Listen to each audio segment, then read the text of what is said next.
Ah, you're so pretty. Whoa, didn't see you there.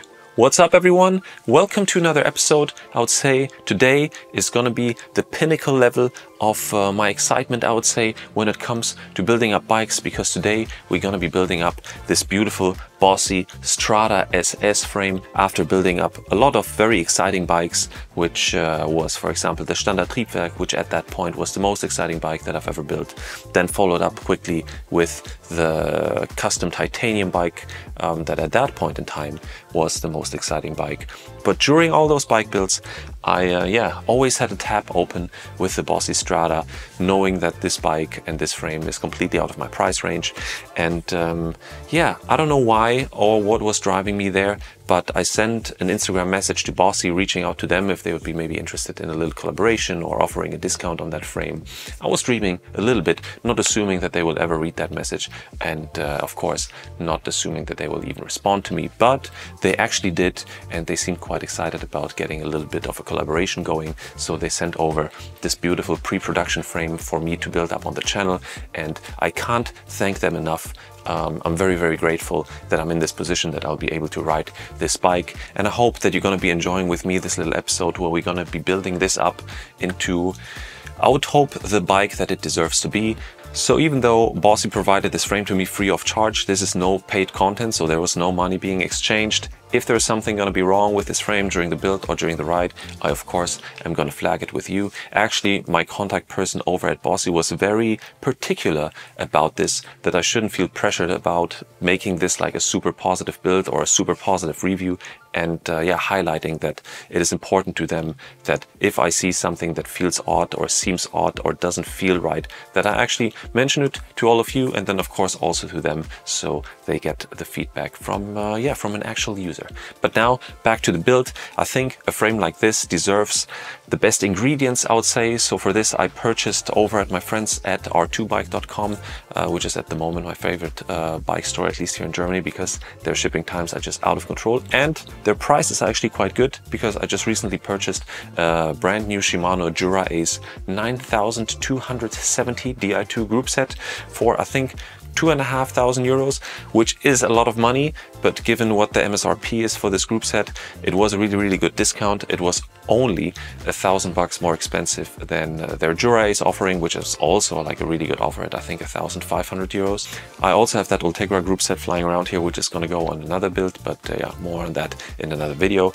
And there are a couple of more super lightweight components in the mail, which I guess are not going to arrive before Friday, which is my target date to finish this build, because I want to take it out on its first test ride on this weekend already. So also watch out for a follow-up episode where we're gonna be trying to weight tune this bike, I would say, as far as it gets. But I would say that's enough talking. Let's start with the build, because I can't wait. Let's go. So to get things started, let's start with the quite critical task of cutting the fork to length. Of course, as you might know, and you've seen the pattern from my other bike build videos, this one is going to get slammed because form over function. And actually so far with the other bikes, I'm not having any issues with my back or having any tensions anywhere, so I think we're gonna stay consistent and slamming this one as well. So this one is fully integrated, as you see, so no cables floating around the outside. Everything is going to be internal. We have a nice FSA 55R, I think is the model, compatible headset. So now we're quickly just going to assemble it. We're going to put on the handlebars, and then we're going to mark where we want to cut the fork. So I would say let's get this going. We're going to take the fork, we're going to put the bearing on here on the bottom. I'm not going to put any grease on here. I'm keeping everything dry for now, because we're going to disassemble it in a second. So we're going to push the fork through here.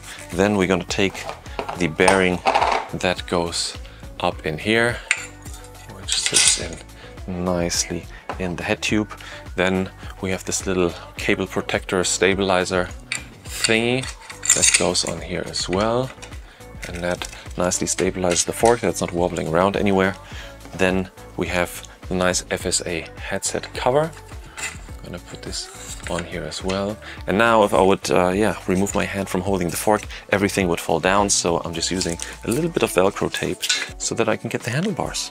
So let me secure this real quick right here.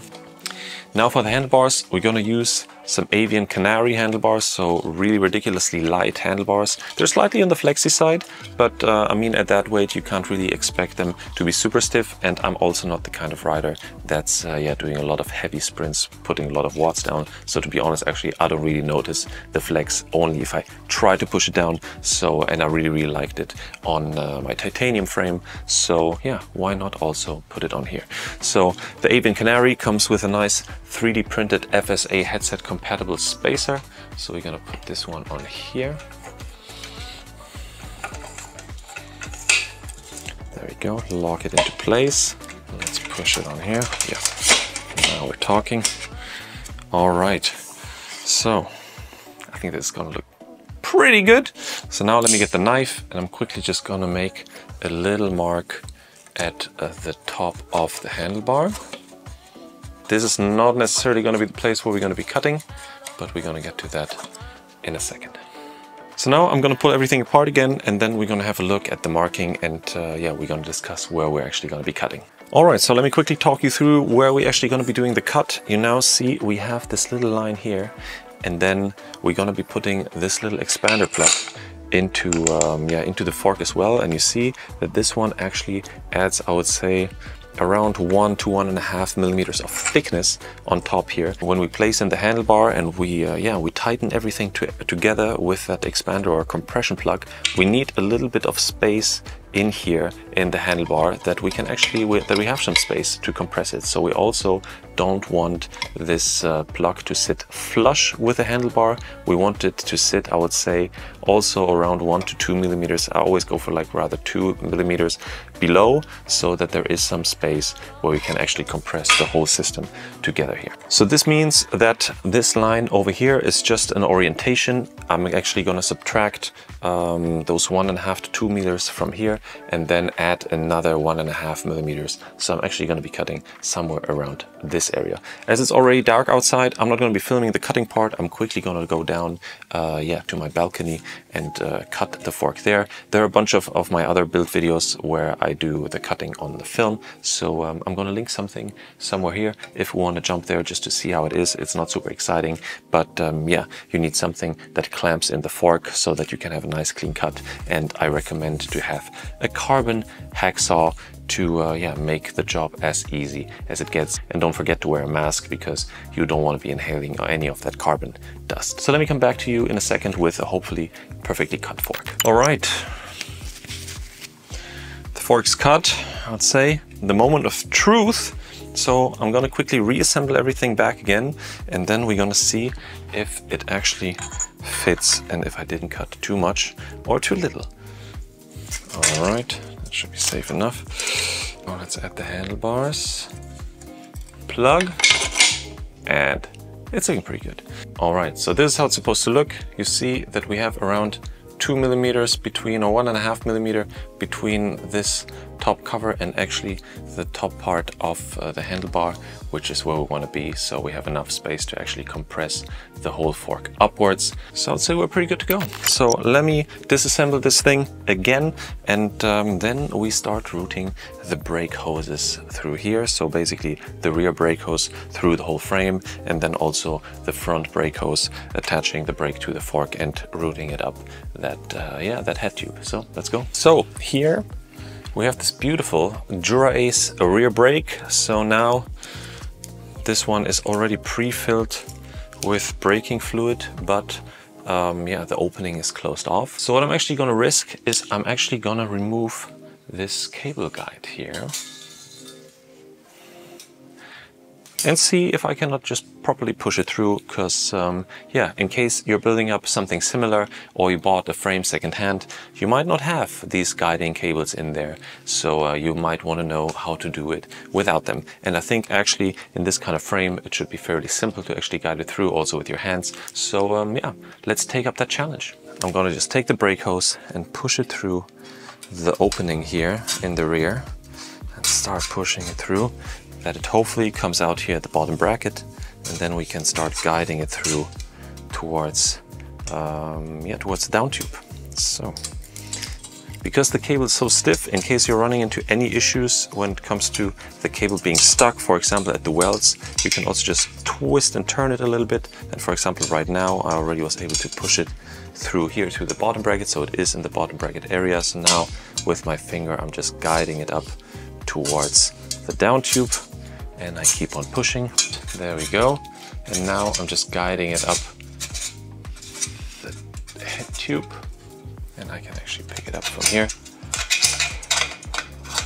Actually put the bearing out and just get it out here. There we go. So that was fairly easy. Otherwise, if you're struggling with this, there are also a bunch of tools, like for example, a magnetic routing tool where you basically just attach a little bit of a magnet through here, and then with another magnet you guide it on the outside of the frame towards where you want it to be. But yeah, with a stiff hose like this, normally it is actually quite easy to just guide it wherever you want it to be. So now let me just quickly attach the brake with some screws here to the frame. So here it's important, you have normally one bolt with this little locking pin on here. This one goes in the back. And then the one without the tip, without the locking pin, goes up in the front. Now let me tighten those bolts at least a little bit.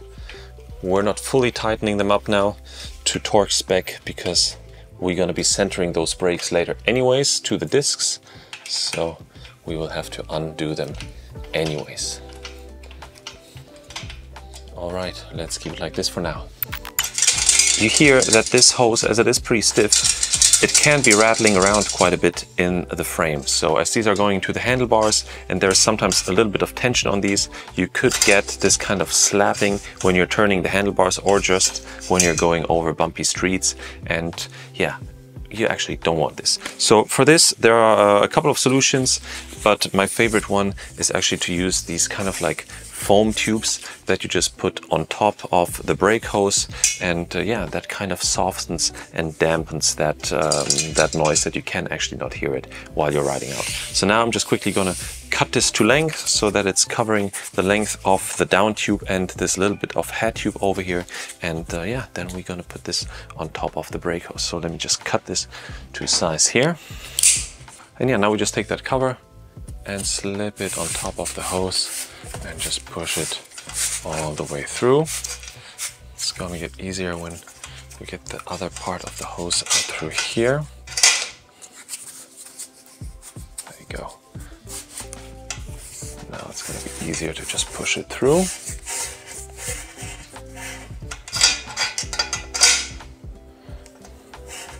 All right, and you see, normal rattle.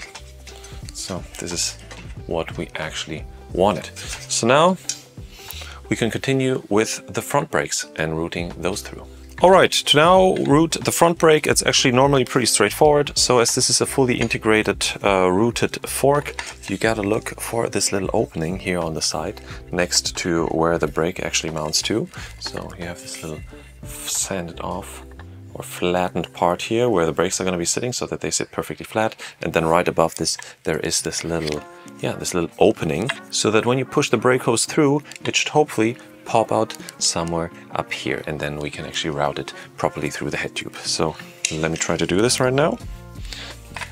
Push it up, up, up, up, up, and we'll have to fish it out because I see it's it's been shown through this opening over here.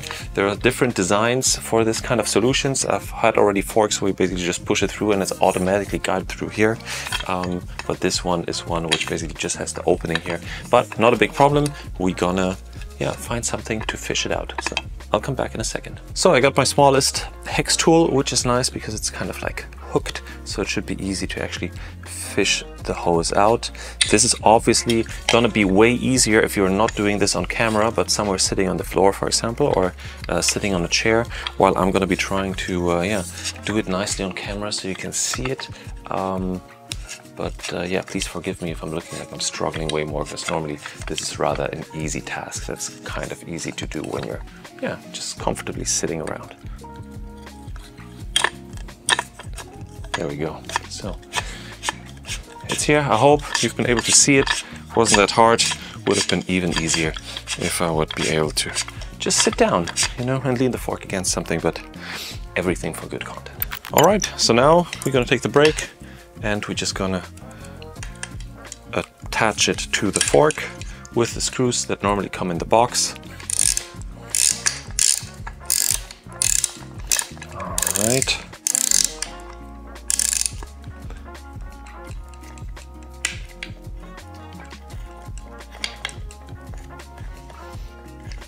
And same as with the rear brake, we don't fully attach it to spec just yet, because we have to center also the front brake to the disc once the wheels are in. So I'm just attaching it that it still has some movement down here. So I'd say it's looking good. So now, before assembling the fork, we're gonna add a bit of grease to the head tube over here. So basically between the headset bearings and the frame, just to keep moisture out. Cover it all 360. Don't worry about if you're making a little bit of a mess up here. We'll have to clean everything up once the bike is fully built anyway, so we give it a nice wash and clean off any excess grease. Now we'll do the same thing here at the bottom as well. Looking good. And of course, also not to forget that we want to have some grease underneath that bearing on the contact point to the fork. So we're gonna put a nice layer of grease here on that crown race, so that the bearing is sitting nice and comfy on a bit of grease. And what I like to do, I just like to smear a little bit on the bearing as well while we're here, because it never hurts to have a bit too much grease, but it's not great to have too little. So now we can insert the fork and route the brake hose through. So let me take that brake hose, route it through here, through the head tube. Let's try to not get too greasy fingers, and push it all the way through here. Fantastic. So now I'm gonna take my Velcro strap again. There you go, it's looking good. And now we want to make sure to make things easier when it comes to then, the fun job of routing those brake hoses through the handlebars. For this, we want to make sure that the brake hoses are here at the front of the steer tube on the right sides. So here, when it comes to orientation of those cables, we want to make sure that the brake hose that goes to the rear is, when you're looking this way at the bike, is on the right hand side, because it's going to go to the right shifter for the rear brake, at least in Europe. And the left brake hose is going to go to the left shifter for the front brake. So if we orient them already this way, this is going to make the routing job just that tiny bit easier. So now we can add in the bearing. So we're just going to put it over the brake hoses. Sure that our orientation is still correct. There we go. And then we take this little C-shaped, let's say, I always call it cable protector. I don't know if you know what the actual term of it is. Let me know. I call it cable protector because the cables are going to be sitting in between here. And yeah, this is kind of protecting them from not getting squished anywhere. Maybe it's also called a stabilizer or something, because it also stabilizes the fork here in the head tube. So that's looking good. And now we can already take the spacers, like the FSA cover and the first spacer, and then, yeah, we're gonna see each other routing those hoses through the handlebars. So also here, we wanna make sure to not swap those hoses around. So we also gotta route them correctly through those spacers. There we go. Before we lock anything in. Rear one on the right, front one on the left. That still looks good. There we go. Put it into place. All right, almost there. So if I remember correctly, routing this handlebar actually wasn't so tricky, because I think it was actually quite smooth on the inside. So let's see if we can actually get them pushed through without using any routing tools. So what we're going to be doing is, there is this opening down here. So this is where the brake hoses are going to go in, and then we want to push them around the specific corners, or the corresponding corners, that they pop out here where the brake levers are going to be applied on each side. So let's try without any routing tool. First, just maybe my little hex tool to maybe fish it out from the opening. So we're going to get it in here into this opening, and then just try to push it through towards the opening close to where the handlebars are going to be, or where the shifters are going to be. It doesn't help that my hands are slightly greased up, but I'm always up for a challenge. I think I got it. Yeah, just gotta push it through, but I got it through the opening here. There we go. So, first one done. So now let's see if the other side is gonna be any easier. We got 18% battery for this one. So, let's give it a go. So we take the brake hose. Actually, I want to make sure that it's not too twisted around. Push it all the way through here, and I can already see it at the opening here. So we pull it back a little bit so that we can catch it with the tool. There we go. It is actually at the opening. This part's always fun. It's always a little bit of a challenge, but I would say if you're building your own bike, then you're open for a challenge anyways.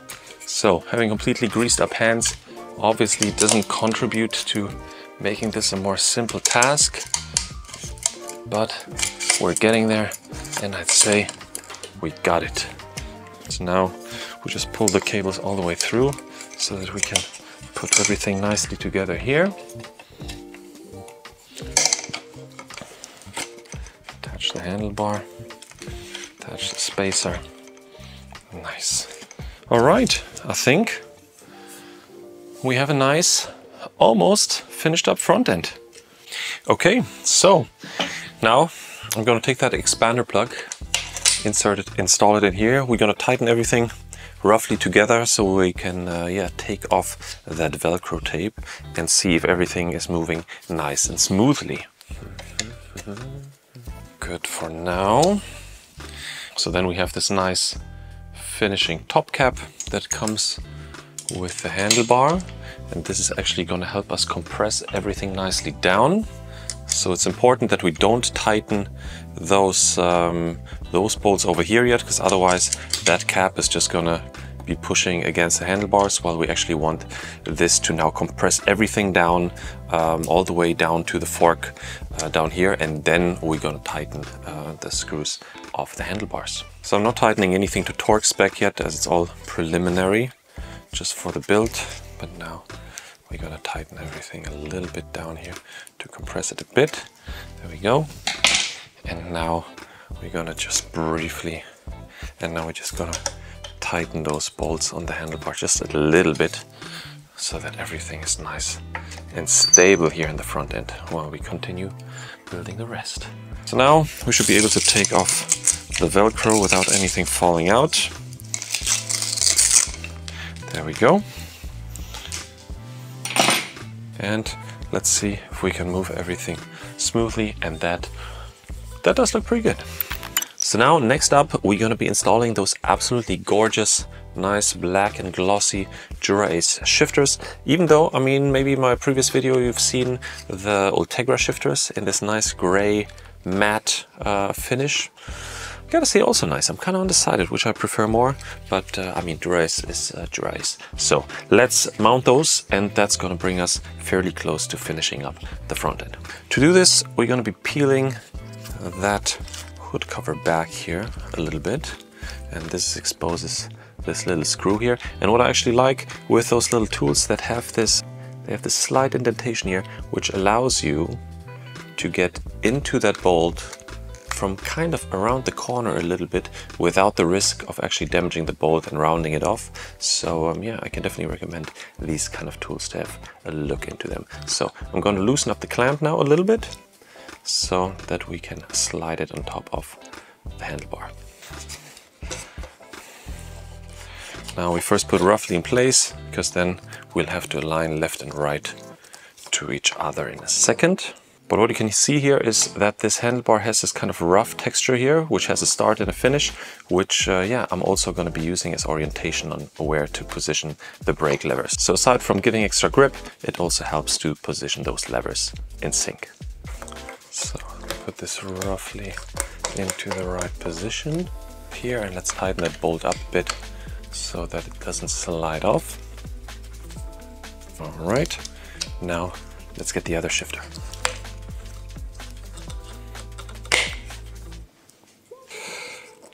And orienting myself on that slightly texturized surface, pretty much mounting it almost all the way up.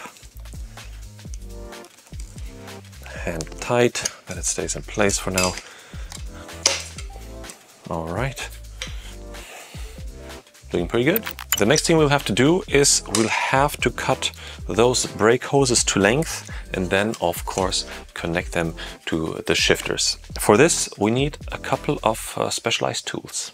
First of all, it's going to be something that can help us to create a very nice clean cut of those brake hoses, and as they're quite stiff, I would not try to just use a regular blade or scissors or whatever. There is a company called Jaguar, but I'm sure that there are also a lot of other companies making similar tools, but at least that's the company where my tool is from, and it's like a mini guillotine. So this is where you insert the brake hose, and then when you compress this, you see this little blade is coming out and giving you a very nice clean cut, because that little block here is kind of stabilizing the contact surface where the blade is cutting through nicely. And then the other thing is you're gonna have an open hose pretty much there, and you want a nice and stable contact point between the brake hose and actually the lever, and this is where this little pin is coming in. So this little pin needs to be pushed into the brake hose, giving you a nice and solid finish for the brake hose. And to do this, there are a couple of options. I think there are some clamps that you can basically put around the brake hose and then hammer this in, but there's also another tool from the same company, Jaguar again. But as I said, I'm sure there are different companies for that as well. But this is where you also open up this thing, you clamp in the part of brake hose in here, and then you have this little, let's call it pin pusher, you know, and this one is then basically driving the pin slowly into the pre-cramped brake hose.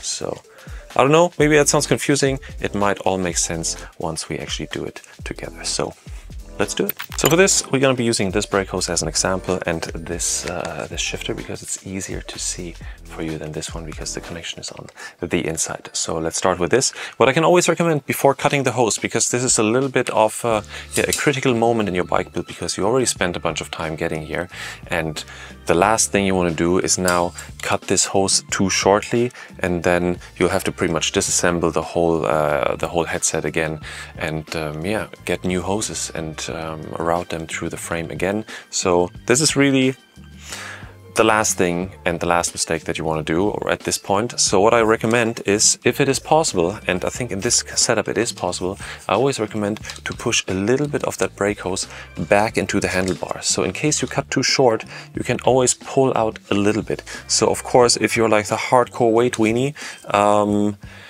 it's going to add like a gram or two to your setup, because you're going to have some extra hose in here that you don't necessarily need. But I guess if you're building a metal bike in the first place anyways, I guess you're not counting grams on that scale. Let's put it that way, because we're still going to be counting grams here on this one. But 1 or 2 grams of extra hose, totally manageable. I'll still sleep like a baby tonight.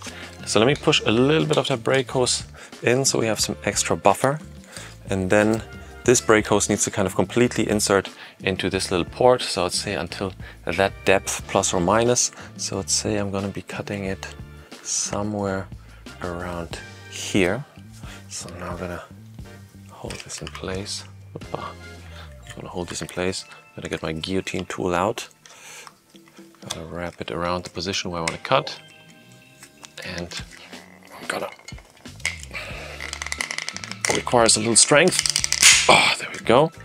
Nice clean cut, and we have a little bit of oil dripping out of here, because that hose, as I said somewhere in the beginning, is already pre-filled with oil. So maybe, and if we're lucky, there is a chance that once we connect everything, we don't really need to bleed this system, because there's also oil already pre-filled in those levers as well, which is why we have this nice cover that's holding everything in.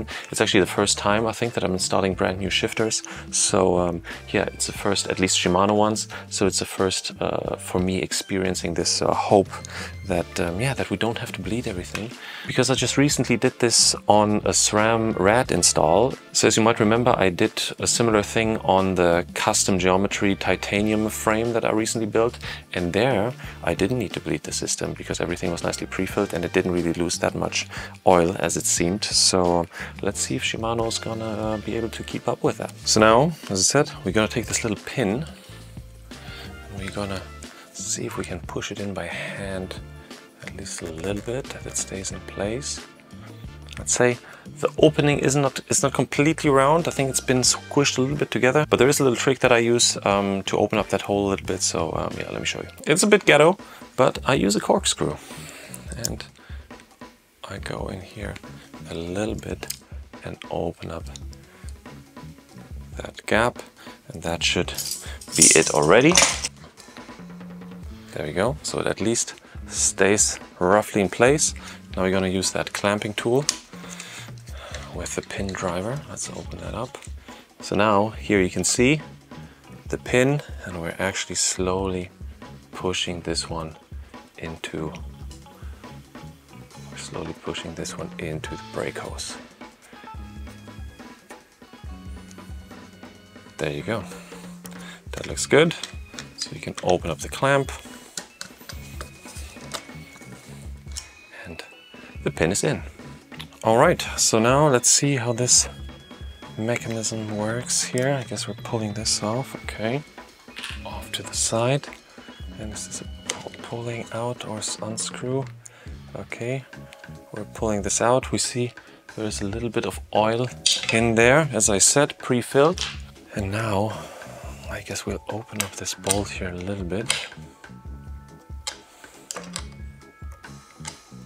Because normally, I assume what's the case here, there is something called an olive already pre-installed in here, which is like a round brass kind of ball. It looks like an olive actually with a punch through, so I'll put in a picture somewhere here. And once you put the hose through it and then you compress this little bolt in here, it's gonna crush that olive. And that's going to create this airtight seal because that olive is going to expand off to the sides a little bit.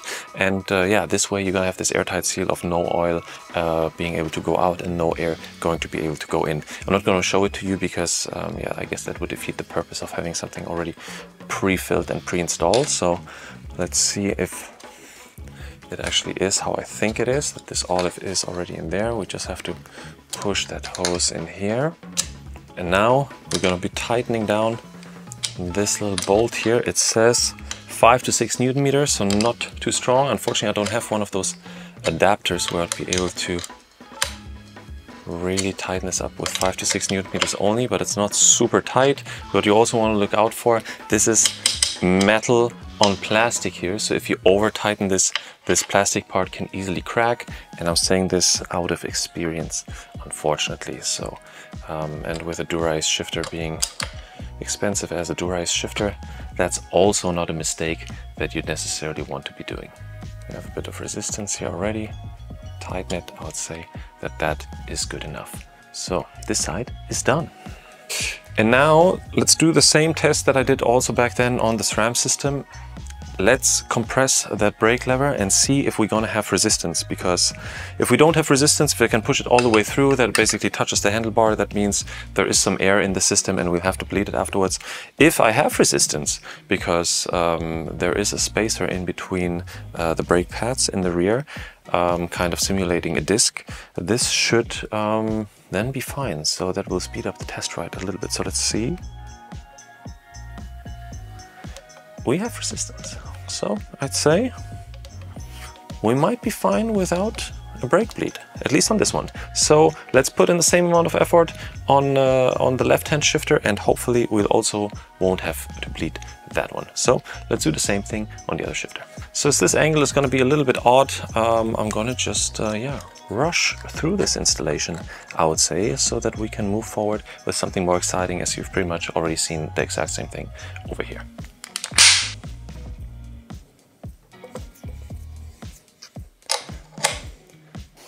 What if we compress it?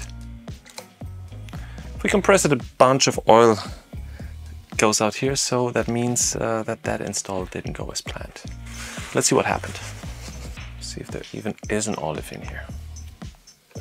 Oh yeah, there is an olive in here, but it's not crushed properly. So let me see if I can somehow film that with my phone.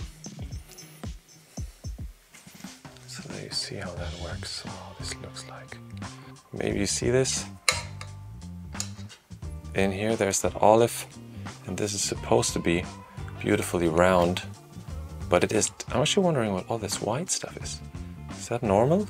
I mean, if somebody was recently putting together a Shimano Di2 kit, let me know if that's normal, that white stuff.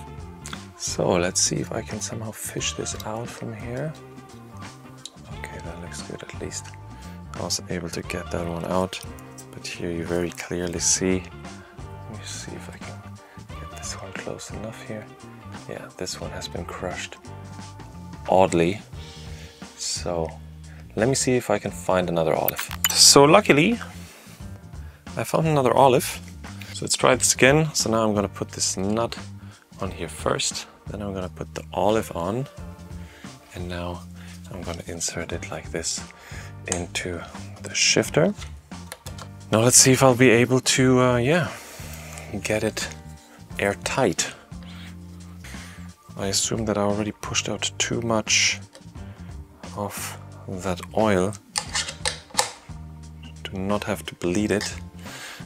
But let's see. Let's tighten this one up first, and then we'll figure it out. So now it's tight. Let's push it. Yeah, I mean, at least it's not leaking out anymore, but you see I can actually push it quite far. I mean, it's not a lot of oil that's missing. So I mean, I guess you could ride it in theory, but I think we're still gonna be bleeding it once we're done with everything else. Because yeah, I want this to have a similar travel like this one and not go almost all the way. And I can even hear like air going through there. So, okay, I gotta say, good for now. We'll leave the bleeding part rather towards the end because it's not that much fun. But yeah, I'm actually interested. Maybe they actually improved something on the new system in comparison to the old one. So there is a little bit of excitement there to figure out what improvements we might be seeing. So you know what? Let's bleed these right away so that we can close this topic. So yeah, let's go. To bleed this one, we're gonna be pulling back the rubber cover again. And this is going to expose a little bleed port nut over here. So let me get you closer. Okay, so what we're going to do now is we're going to unscrew this little bolt here. There we go. And that exposes the bleed port already. Up here, we're going to screw in this little funnel, which I already pre-filled with just a little bit of mineral oil, so that no new air is going to be sucked into the lever, which would be pretty much the opposite what we want to do. So with that, now let's move forward to the brake itself and see what we got to set up there to start the bleeding process. Okay, so over here, what we're going to do, we're going to actually open up this bleed port over here. This one, which is covered with a little rubber seal that comes off quite quickly. So let me put that safely off to the side. And then there is another cover here that we can just remove, which is going to be there to actually open up the flow towards that bleed port. So now I have this syringe which is filled with mineral oil. So I'm basically just going to be pushing this one onto that bleed port right here. Hopefully that's going to stay in place, otherwise we're going to create a mess in just a little bit. But let's see. I guess we'll find out in a second. So what I'm going to do now is I'm going to take, what is that? Size 3 wrench and open up this port here. So that pretty much allows oil to flow into the system. There we go. Okay, I'm going to take out this little plunger here. All right, so that we have an open system. And now I'm going to start pushing oil from the syringe up into here. And what we're looking for is actually air bubbles to come out up here. And we can see the first air bubbles. So we want to keep on pushing oil through up until we can't see any more air bubbles. And it looks like that time is now. So I'm going to lock off the port on the brake again. There we go. Now we can remove the syringe. All right, clean this up a bit. And now we can put those little covers back on.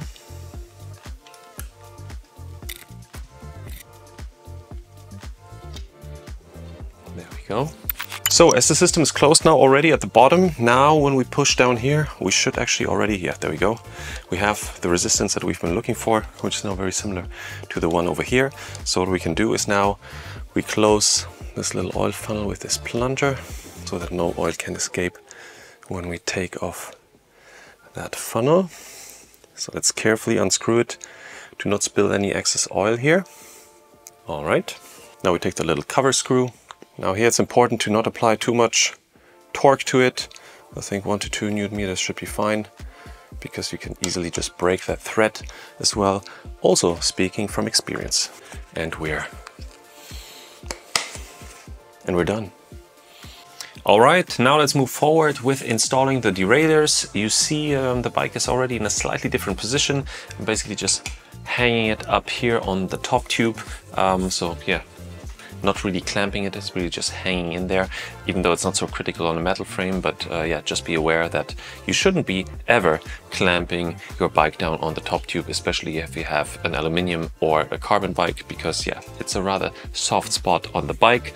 And yeah, those clamping forces coming from here, especially when you're pulling or moving the frame, could easily damage your frame. So yeah, this is why it's just hanging in here as well, even though this is a metal frame. So now we swap the bike on the other side, so we have access to yeah, the position where we can mount the front and the rear derailleur. So I would say let's get going. So we're kicking things off with the rear derailleur. For this I'm gonna be nicely greasing up those threads here before we mount in anything, as with every thread on a bike. So here it is. Let me zoom you out a little bit and let me thread the derailleur into place.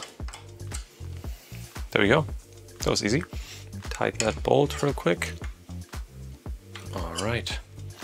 Now moving forward to the front derailleur. As you see, there is already, I think it's called brace-on, right?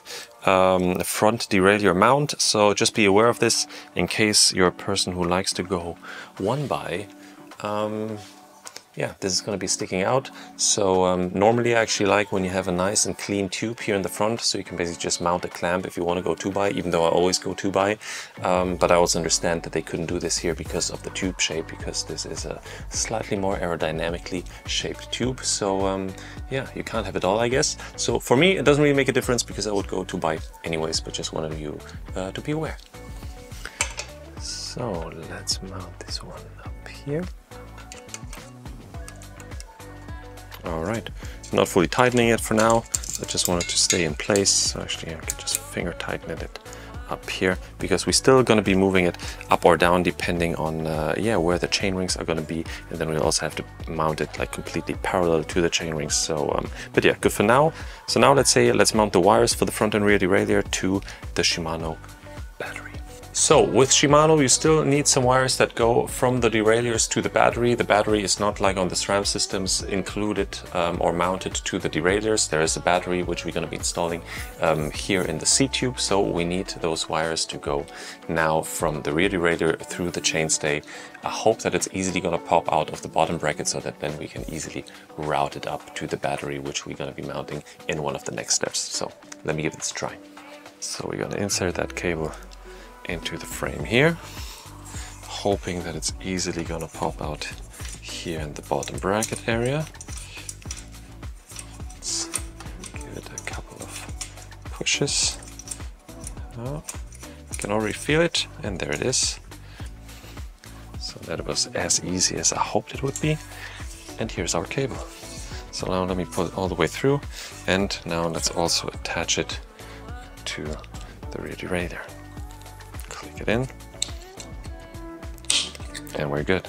So to now make things a little bit easier with the cable that popped out down here in the bottom bracket area, which needs to be routed up here up, up the seat tube, I'm now gonna take the frame and flip it around so that gravity can help us on getting those cables up in here, because we also have to do the same thing for the front derailleur. So we're gonna be inserting a cable here, entering it into the seat tube, and then we also need to guide it up all that way. Normally you could use a magnetic routing tool for this, but I just noticed that the connector of those new Shimano Di2 cables is slightly smaller and different than the ones of the previous generation, which means that I don't really have an adapter to connect it to my magnetic routing tool. Of course, we could hack something together, but let's first see if gravity is going to help us enough. Otherwise, yeah, we get into MacGyver territory. For this, let me open up that seat post clamp down here. Now we got these little things, which look a little bit like cable ties, which they kind of are, and you attach them to the Di2 cable, and that actually helps preventing them, those cables from rattling around in that seat tube. So yeah, let's quickly attach them and then let's try to push that cable all the way through. Just click in.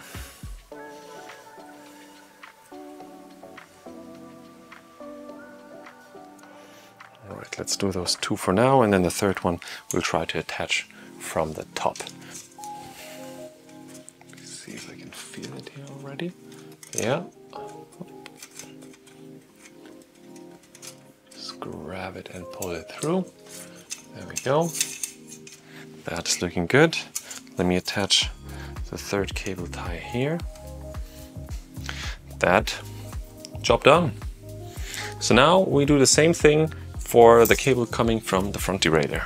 So this is now a way shorter cable because it only needs to go from here down here. So we're going to be inserting it into the frame over here and then just push it all the way through, which should be an easy task now. You have to wiggle the cable a little bit so that you get past all those cable ties which are in there, but I can already feel it here. So I think we are good. So now, to nicely finish off this little opening here, we are going to be installing this little rubber seal in here so that no excess water is going to be able to enter the frame, and it guides that cable a little bit as well. So let me just try to fiddle this in here now. All right, that's doing good. So now let me install it into the front derailleur. And the cable connector port is here in the back. So I'm just going to insert the cable, then use this little Di2 cable tool to actually click it in. And I would say we're good.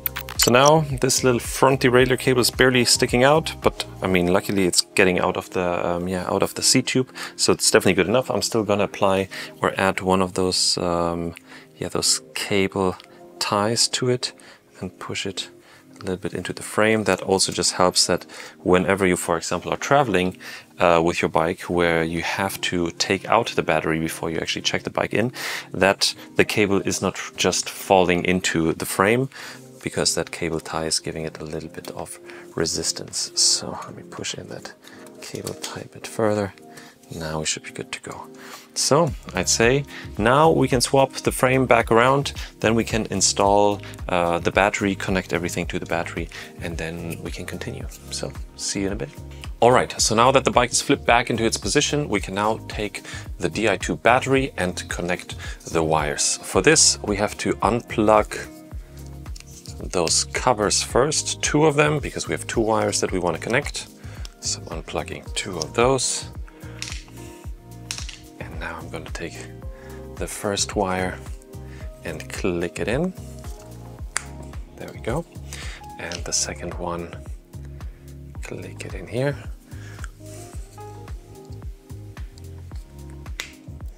There we go. And now we're going to be installing this battery in the seat post with a magical hack. This battery actually shipped in this little bubble wrap bag, and this is where it's going to be living again now. So I'm going to be putting it back into the bag, and I'm going to roll it up in this bag nice and tight. because normally if I would just put it in here, it would just be floating around in there and rattling around. Sometimes also for some seat posts you have kind of like a rubber insert or some rubber that goes on top of the battery. To be honest, at that price point for the Jura Ace group, I would have expected that this rubber cover would have been included in the box, but yeah, it wasn't. So I'm back to bubble wrap. So now, as this seat post is not really round, it's more aerodynamic, it's D-shaped, but there isn't that much space around where the battery would be anyways, so this bubble wrap actually should do a pretty good job. So we can actually just push it into the seat post, letting it stick out just a little bit, I'd say like this, and now we can assemble it back into the frame. There we go. So seat post in, let me get the seat post clamp. Also nice titanium clamp for this. Slot it in here and let's loosely tighten it up. And later we're gonna torque it up to spec once we did a little bit of a bike fit. So with that, I'd say we're now good to go to actually put in that bottom bracket and mount the crankset. So let's go. For the bottom bracket, we're going to be using a beautiful Kogel bottom bracket, in particular a T47 with internal bearings. And yeah, before we actually can mount it, we're going to be applying a little bit of copper paste to the threads for the bottom bracket, just to make sure that there's not going to be like any bonding happening between the titanium and yeah, whatever metal the shell out of this yeah, bottom bracket actually is. Because sometimes, or at least I heard, that's something you might want to watch out with titanium frames. So whenever titanium threads are yeah, hitting on another metal, put a layer of copper paste in between and then you should be fine. So let's quickly do that. I can totally recommend the brush, because last time I was building up my custom titanium frame, I think I just applied it with my fingers, and then in the end you quickly learn that this copper paste really yeah, finds its way everywhere, and it also doesn't really wash off that easy. So really watch out if you really want to be touching this stuff with your fingers, even if you're wearing gloves. I found that it found its way everywhere else, onto other components and onto parts of my apartment as well. So now let me do the same thing on the other side. All right, that should be good enough. Okay, so let me take the right, so drive side bearing cup, and thread it in. I know I say this in every video, but you want to make sure that you're not cross-threading anything, so make sure that the bottom bracket goes in as easily as here, so that you can really screw it in quite far by hand without applying too much torque to it. The bottom bracket and frame are actually already touching, so now let me screw it in on the other side.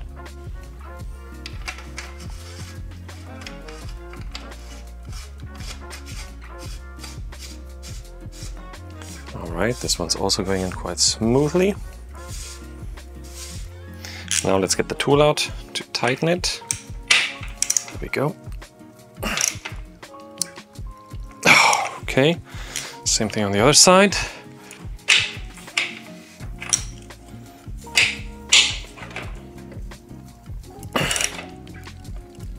Okay, bottom bracket done.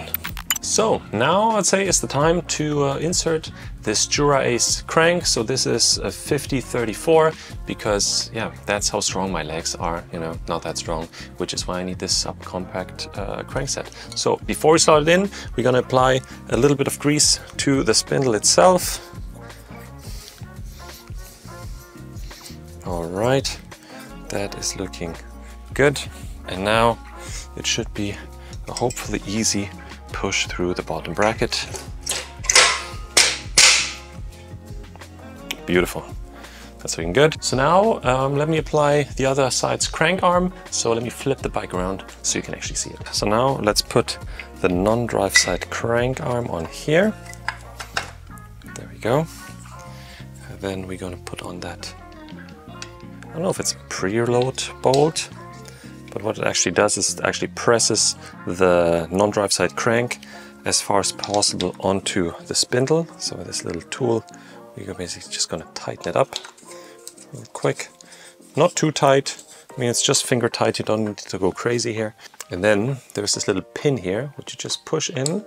And this is there for the sake of if something gets loose here, any of those screws or this bolt falls off, that you cannot actually pull the crank off, at least not that easily. So it gives you a little bit of an extra layer of security. So now let me get my torque wrench and let me torque up those bolts. So these bolts are being torqued up to 12 to 14 Newton meters.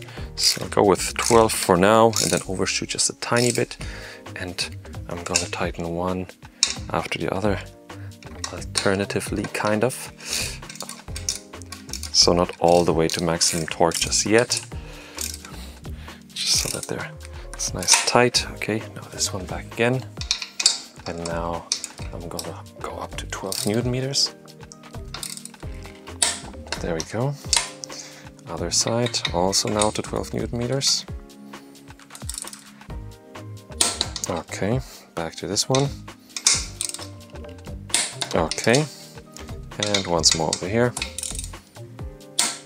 And now we're good. Crank's done.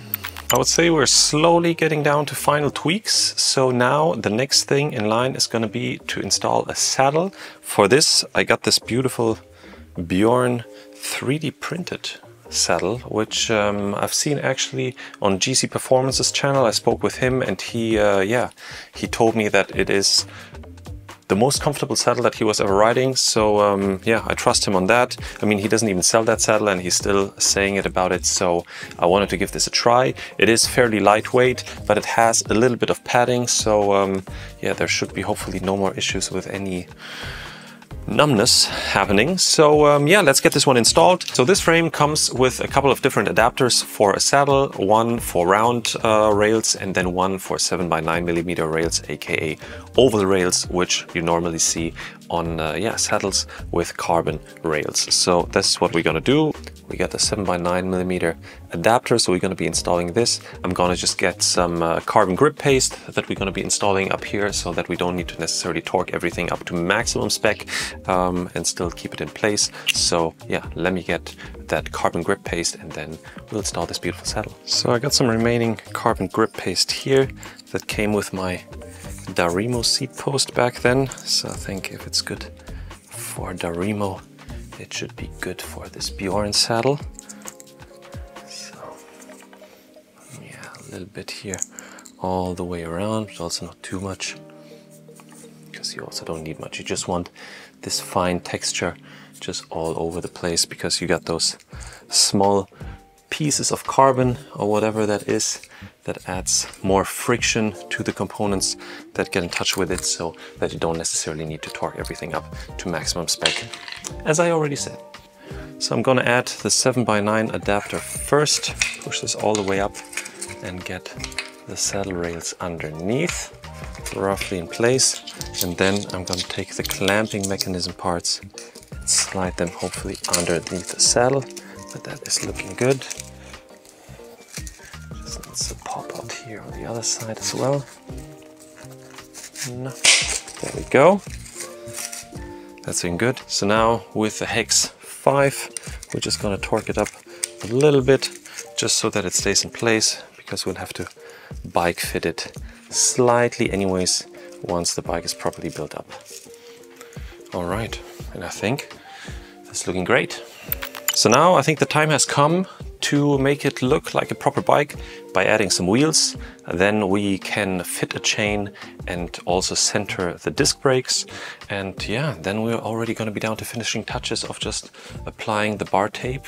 And yeah, I think then we're pretty much there to put this thing on a scale and see where it lands us. So for the wheels, we're going with some CRW 4045s, which are currently my favorite wheel set that I have. So it's fairly light and yeah, it looks good, rides well, super stiff. So I think they're going to be a great fit on that bike. What we're also going to be doing is, yeah, to save a couple of grams, I think it's more in the 1-digit area, but still, we're going to be swapping out those through axles that came stock with it, with the frame. Not that there's anything wrong with them. We're going to be swapping them out for some nice carbon TI through axles with this nice black matte finish, which I think is also going to look great on this bike. So let's go. Let's get the wheel in. Beautiful.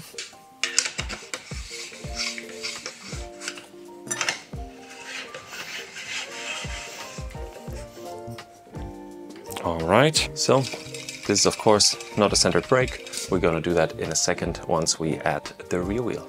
For the rear wheel, similar situation. By the way, I guess you can already see that I'm charging up the Di2 system already because I can't wait to test it out. So let me remove the stock through axle. There we go. And add that little extra bling and add in the rear wheel.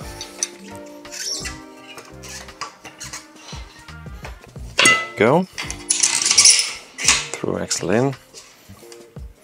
Okay, let's see how this brake is. Yeah, also a bit noisy. So I would say let's align those disc brakes. So instead of using the Burstman tool that I normally do, I want to give it a try this time on aligning the disc pads by eye, because I heard that there's more clearance on the latest Shimano ones. I'm just looking from this angle now and having a look if I can see if I can align the brake itself in a way that left and right there is enough space, and I think that is looking good. Let me now try the upper part.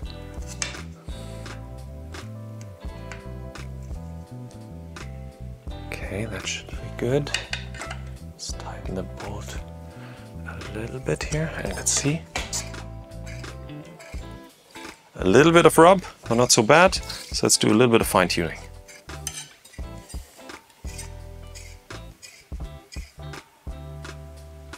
There we go, now it's perfect. So now let's tighten up that bolt. There you go. So now I think I can get the torque wrench.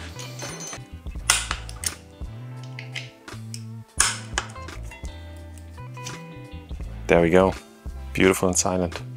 So now let's here try it with the Burstman spacer tool. So put it on the disc and slide it in between the brake pads.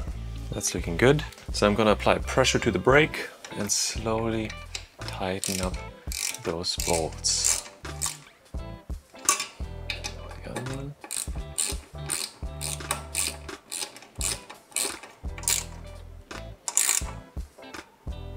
Right, now let's get the tool out and let's see if we got a quiet setup. Beautiful. So while we're here in the back, in the accessory box for the rear brake, there was also this safety pin, which we're gonna be inserting here, because you might remember the rear bolt was the one which had this little pin at the top. And this is basically where the safety pin interlocks and prevents the screw or the bolt actually from falling out in case it would turn loose. Okay, so before we can move forward with fitting the chain, we need to do a little bit of a firmware update to all the Jura Ace components, because we'll need to be able to put the rear and the front derailleur into particular positions. So yeah, this is updating ridiculously slow. So let's see how long that's going to take. So before we can fit the chain, we actually need to place the front derailleur in the right position. So you see there is this little sticker here which has the teeth of the big chainring drawn on it. So with this, we're going to be using this as a guide to adjust the height of the front derailleur, and then we're going to be placing the front cage to be in parallel with the big chainring. And yeah, then we're going to torque things up and we should be all good. Okay, so this is looking good. So now let me tighten this at least a little bit so that it doesn't slip down.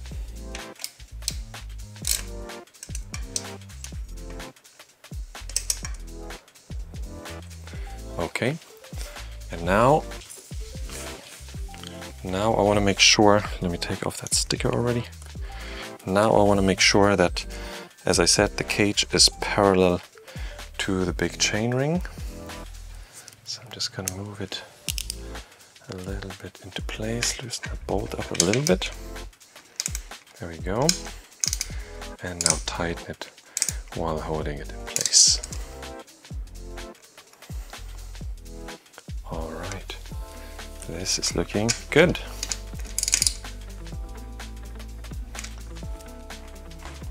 Good to go. Next up, I'll be fitting this freshly waxed chain. And yeah, I'm gonna be mounting it on the small ring in the front and the smallest sprocket in the rear, making sure that the rear derailleur is just slightly, a tiny bit under tension. And yeah, I think that that should give us the right length. So let's go.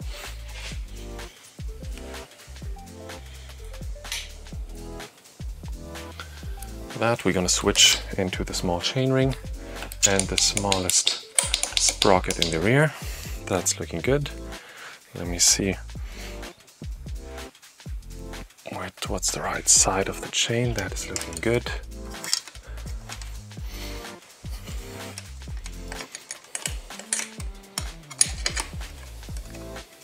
Okay.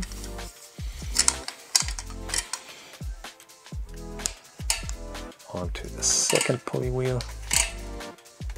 It is a little bit stiff, but that's normal, being a freshly waxed chain. So now let's see where we want to break the chain. We're going to be taking out this link here. This one's going to be replaced by a quick link, and then we should be having this length with this tension. I think that is looking good. So let me take out this link over here. I'm going to be taking out this link. Everything into place and then push out the pin. There we go. All the way through and get it out again. Now we're going to take our two quick links and put them into place. So this one goes in here from this side and the other one from the other side. Now let's link them up. This can always be a little bit fiddly, especially when you have a freshly waxed chain, because you might have some excess chain wax on the sides, which is creating additional thickness. So it's always good to clean up at least the sides of the links that you want to be connecting. So this one should be good now. Let me check this one. Yeah, there's also some additional wax here. Now it should be a bit easier. All right, so now we need a tool to actually lock it in. I'm going to use this one. So just locking in here and then pulling it apart. There we go, until it clicks into place, and that's looking good right now. Let's see how the indexing looks. All right, let's quickly switch to the gears. Up, up, up, up, up, and down, down, down, down, down, down, down, down, down. Okay, let me switch to the big ring at the front. Okay, now let's see how the shifting looks here. Further down, down, nice and quiet, up, up, go up. Okay, so here it's a bit jumpy. Let me see if that was just due to the wax. Up, down, up. Yeah, we have a little bit of a hiccup here. Let's see the other gears.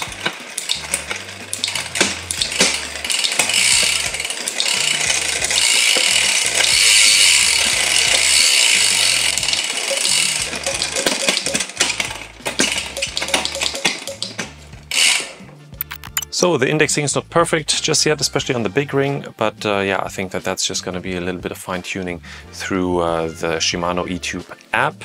But yeah, I'm going to let you know once I do the first impressions and the ride video, where I'm going to be talking about the ride feel of the frame, as well as a bit of a review on yeah, the Shimano Durace 12-speed, because yeah, it's the first time that I'm riding the 12-speed system as well. So as you've seen, the indexing isn't super perfect, especially on the last two sprockets, but I think that this is just going to be down to a little bit of fine-tuning in the Shimano eTube app, so I'm going to be doing this more offline, but I'll let you know once I'm going to be doing the proper ride and first impressions video, because of course, aside from the build video, there's also going to be first impressions and ride review on the frame, as well as on the Jura Ace 12-speed setup, because it's the very first time that I'm riding one of the Shimano 12-speed setups in the first place. So I'm very excited to see how it performs to the previous 11-speed Jura Ace / Ultegra setup that I had on my Standard Triebwerk. So now we're gonna do some exciting stuff, and it's gonna be mounting the bottle cages, then we're gonna be wrapping some bar tape, and then it's already gonna be down to really the final touches of setting the saddle height, saddle angle, and aligning the handlebars to the wheel. And then it's finally going to be the moment where we're going to be putting this bike on the scale and seeing how much it weighs in this current setup. So let's go.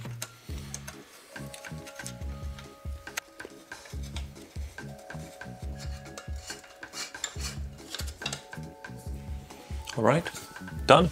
So now we're getting to the bar tape, and as you might recall from most of my other bike build videos, I'm not the biggest fan or the most professional person wrapping bar tape, so I'd say that this is gonna be a little time lapse again of how I'm wrapping the bar tape, and actually peeking at other YouTube channels explaining me how to do this very basic thing.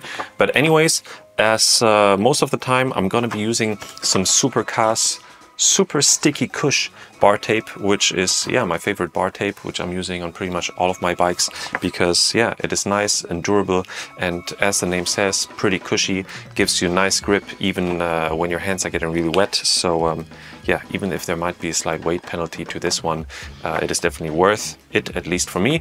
What I'm not going to be doing, I'm not going to use their bar end plugs, because they're like aluminum or some kind of metal bar end plugs, which are unnecessarily heavy. So I'm going to be replacing them with some super basic plastic bar end plugs, which I found floating in one of my boxes of bike parts, coming from some other, I guess, rather cheap set of bar tapes. So enough talking, let's get on with the bar wrap time lapse.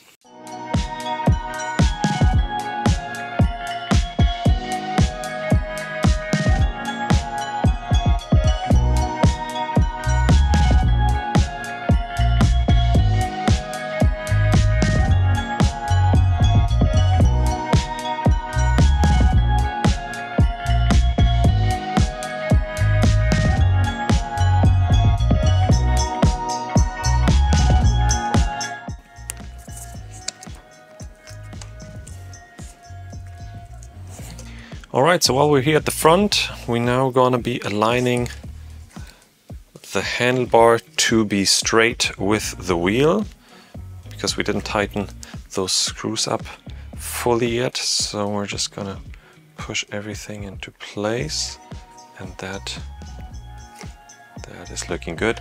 So now we can tighten those bolts. Alright. And once more.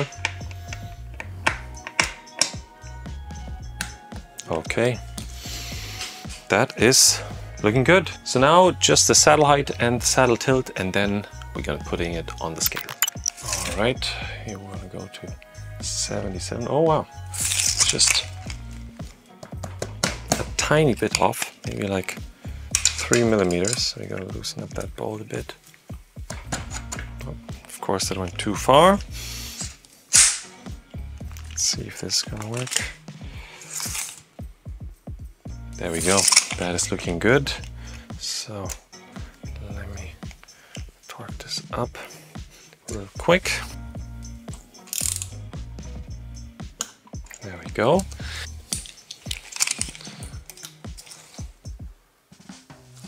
That also looks good.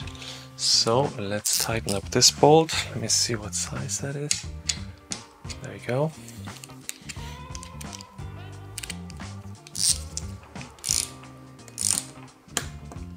There we go. All right, so the time has finally come. We're gonna be putting this bike on here on the scale. So yeah, less talking, more weighing, let's go. Let's turn on the scale. 0, and let's hang up the bike.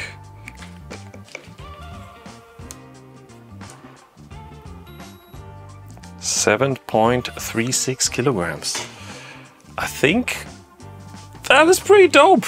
I was expecting it to be way more, assuming that all those thick tubes with those arrow shapes and all that 3D printed stuff is gonna weigh way more. I'm fired up. Super, super nice. I'm really impressed. Sorry, I'm lost of words. So, I'm really, really impressed by that weight. To be honest, I wasn't expecting it to be so light. I actually assumed that it's going to be quite a bit heavier, just given that, yeah, it is kind of an aero design, even though it's titanium, but it has all those thicker aerodynamically shaped tubes, the 3D printed parts and so on and so forth. Yeah, I didn't think that it's going to be so light, so I'm really hyped. I'm really, really hyped. I'm super, super happy about that weight. So I can't wait to actually take that bike out on a test ride tomorrow. And now, knowing what the weight is, the more exciting part is that I have a bunch of items in the mail, which are going to be a very special crankset, very special wheels. I got a very special cassette as well. I think this bike is going to be under 7 kilograms once we're done with that weight tuning. So of course, once all those lightweight components arrive, I'm going to be installing them on that bike right away, and I'm going to keep you posted as quickly as possible. But I think it is in sight to make this a sub 7 kilo bike, which I think is going to be fantastic and is getting me really excited. This being, yeah, a titanium aero bike.